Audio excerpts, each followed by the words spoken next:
Hi friends, मैं CM विपुल शाह इस video में आपका स्वागत करता हूं। अगर आप हमारे चैनल पे फर्स्ट टाइम आए हैं तो नीचे इमीडिएटली उसको सब्सक्राइब कीजिए, नोटिफिकेशन बार को क्लिक कीजिए, क्योंकि आपको बहुत सारे कंटेंट्स, अमेंडमेंट्स, रिवीजन नोट्स, काफ़ी सारी चीज़ें आपको फ्री में अपडेट किया जाता है। तो ये मौका आपसे हाथ से ना निकल जाए, तो फटाफट पहले चैनल को सब्सक्राइब कीजिए एंड फिर अपन वीडियो देखना स्टार्ट करते हैं। चलो, अभी आज का वीडियो है क्या? आज का जो video it is regarding how to prepare MCQ. काफ़ी स्टूडेंट्स आके पूछते हैं कि सर हम एमसीक्यू पैटर्न तो लगने के लिए बहुत इजी लगता है, बट इसमें स्कोरिंग है बट हम इतना स्कोर नहीं कर पाते हैं, तो क्या किया जाए। तो मैंने सोचा कि rather than telling to students, let's make a video. तो आज इस वीडियो के जरिए मैं आपको बताना चाहता हूँ कि एमसीक्यू में स्कोरिंग करना है तो क्या करना पड़ेगा। चलो, तो इस वीडियो को मैंने दोस्तों 3 पार्ट में डिवाइड किया है, राइट ना। How to paper MCQ 3 part में डिवाइड किया है। एंड अगर आप ये मैंने जो आपको बताया वो प्रोसेस अगर आप फॉलो करेंगे तो I guarantee you will score very good marks in MCQ. पहला जो स्टेज है वो मैंने डिफाइन किया, उसको बिफोर द एग्जाम क्या करना है। तो सबसे पहले आपको एग्जाम पैटर्न एनालाइज करना है।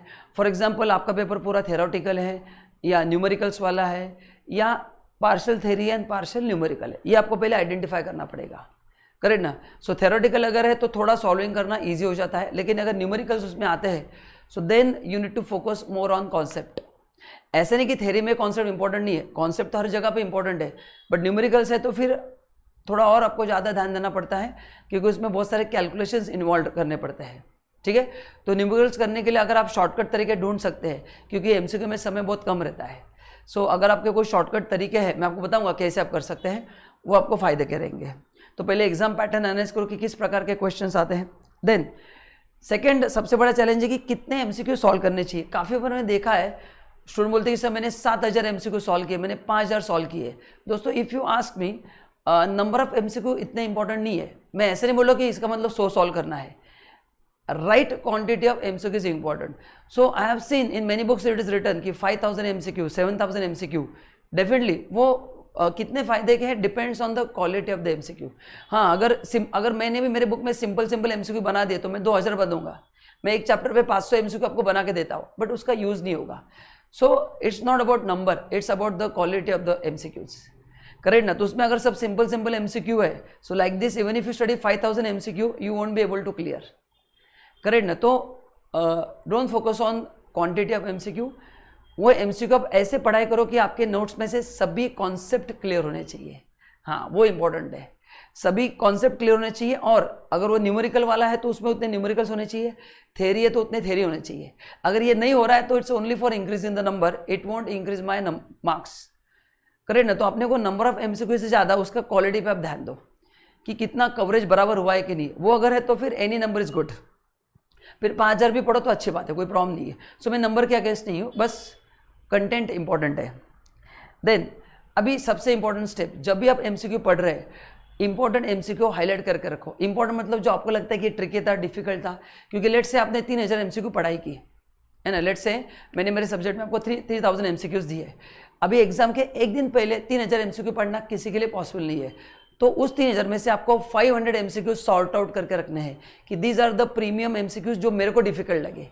उतने अगर आप रिवाइज करेंगे तो स्कोर होने के चांसेस बढ़ जाते हैं, क्योंकि there is no point in revising simple MCQ which you can answer any time. So we need to find out which are the difficult MCQ for me. ये इंपॉर्टेंट स्टेप काफ़ी बच्चे नहीं करते। आप कर रहे तो अच्छी बात है, नहीं कर रहे तो इसको इमीडिएट बेसिस पे करना है कि इंपॉर्टेंट एमसीक्यू मार्क करके रखो कि ये एमसीक्यू है और उसको रिवाइज करते रहो। Don't wait till the exam, in between एक आधा संडे निकाल के उस एमसीक्यू को रिवाइज करते रहो ताकि कॉन्सेप्ट और क्लियर होगा। Then revise at regular interview, don't wait till the exam, correct ना। देन नाउ अगर और एक क्वेश्चन है कि सर अगर हमको एमसीक्यू में नेगेटिव मार्किंग है तो क्या करना है, बता दो, घाई मत करो। अभी नेगेटिव मार्किंग अगर है तो कितने एमसीक्यू सॉल्व करने चाहिए। कुछ लोग बोलते हैं सर हमने 100 सॉल्व करने चाहिए। मैं आपको आंसर देता हूँ कि मेरा ओपिनियन क्या है। सी इनडायरेक्टली आप पूछ रहे कि हम तुक्के मार सकते हैं कि नहीं। लेट्स से नेगेटिव मार्किंग है 0.25। इमेजिन करो एक नेगेटिव क्वेश्चन के लिए 0.20, एक रॉन्ग क्वेश्चन के लिए आपके मार्क्स जाएंगे -25।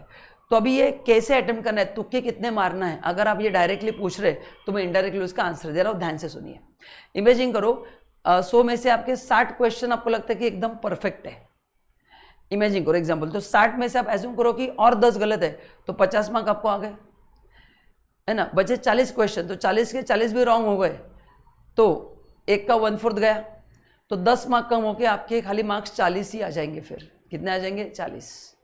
तो कितने क्वेश्चंस का तुक्का आप मार सकते हैं, it depends on the how many right question you have answer in the exam, how many right questions you have answer in the exam.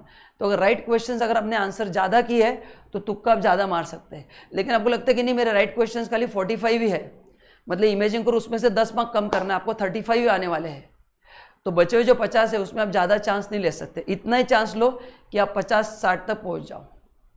लेकिन आपको लगता है कि 70 में से 60 आंसर्स करेक्ट है, तो फिर आप 30 का तुक्का मार सकते हो। तो तुक्का मारने के लिए कितना सही है वो डिपेंड है। अगर आपका सही का स्कोर 50 के ऊपर है, आप इफ़ यू आर श्योर कि नहीं 50 के ऊपर मैं जाऊंगा, देन आप रिस्क ले सकते हैं। लेकिन लगता है कि नहीं 50 के नीचे आऊँगा, तो फिर तुक्के उतने ही मारना है जो समवॉट करेक्ट लगते हैं। अब ये समवॉट का मतलब क्या, मैं अगले स्टेप में आपको दिखाने वाला हूँ कि तुक्के भी कैसे मारना है। देन सबसे important, plan your time. Exam में सबसे पहले इजी क्वेश्चन सॉल्व करो। इजी का मतलब क्या, जो देखते समय आपको आंसर पता है उसको फटाफट टिक कर लो, जिसमें सोचने का समय ना लगे। क्वेश्चन पढ़ा आंसर आ गया, क्वेश्चन पढ़ा आंसर आ गया, क्वेश्चन पढ़ा आंसर आ गया। So first try to finish the easy questions so that for difficult question you have more time. ठीक है, तो ये सबसे इंपॉर्टेंट स्टेप है कि इजी मतलब क्या, हमने कहा पढ़ लिया आंसर आ गया, पढ़ लिया उसको टिक करो फट फट फट।